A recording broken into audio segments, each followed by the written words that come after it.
For today's video, boboto kami guys.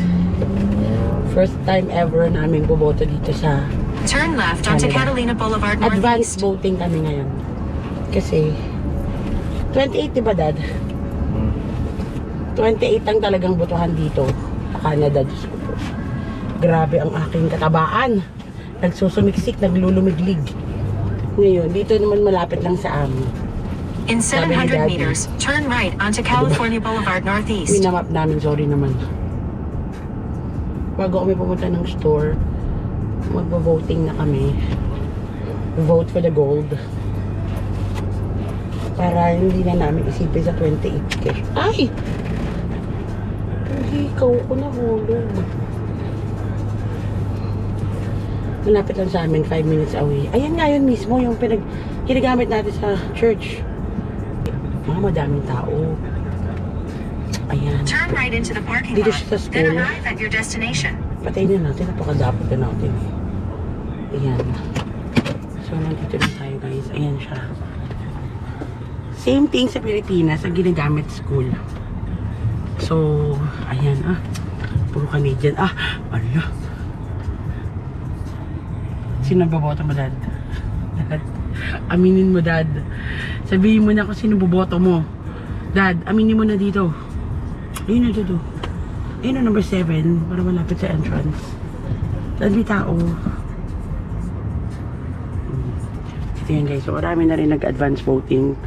Kasi ayan may mga maalis at may dumarating. So, I think nagsipagbutuhan na sila. I'm not sure kung pwede ako mag-camera sa loob. Pero I don't think so. Siyempre, yan, sagrado yan.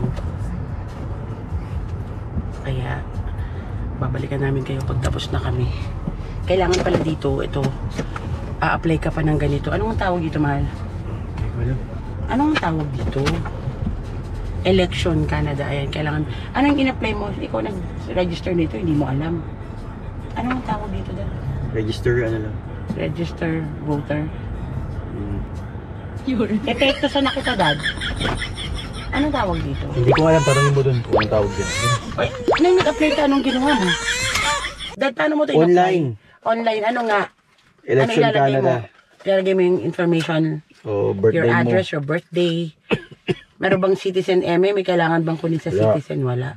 Basta mga citizen lang ang pwedeng bumoto, di ba? Pwede rin ba yung mga permanent?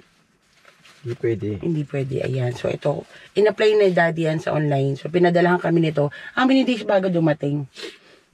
1 week. Parang 1 week, no? So bago ka bumoto, kailangan dala to. O daddy, hawak kami.